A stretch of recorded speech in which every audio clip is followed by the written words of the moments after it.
முக்கியமா எல்லாருக்கும் இருக்க ஒரே சந்தேகம், என்ன டயட் ஃபாலோ பண்ணா எனக்கு உடல் உபாதைகள் வராம, பிரச்சனைகள் எதுவும் அதிகமா வராம என்னோட வெயிட் நல்லா குறையும் அப்படின்றதுதான் முக்கிய கேள்வி. அதுக்கு நான் சொல்ல 2-3 டிப்ஸ் சொல்றேன். முதல் டயட் பேலியோ டயட் அப்படின்னு சொல்லுவோம்.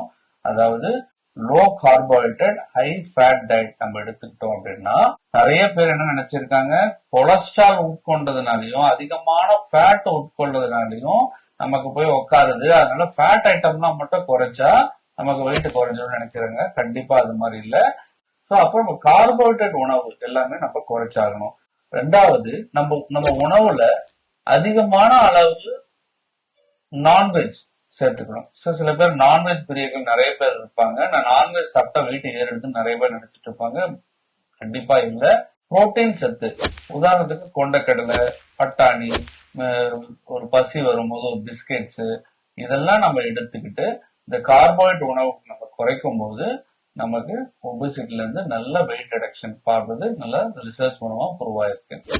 நீங்க இந்த பிசிக்கல் ஆக்டிவிட்டிஸ் பண்ண வேண்டியது ரொம்ப ரொம்ப அவசியம். அட்லீஸ்ட் நீங்க ஒரு நாளைக்கு காலையில 1/2 மணி நேரம், ஈவினிங் 1/2 மணி நேரமாவது நம்மளுடைய பிசிக்கல் ஆக்டிவிட்டி இருக்கணும்.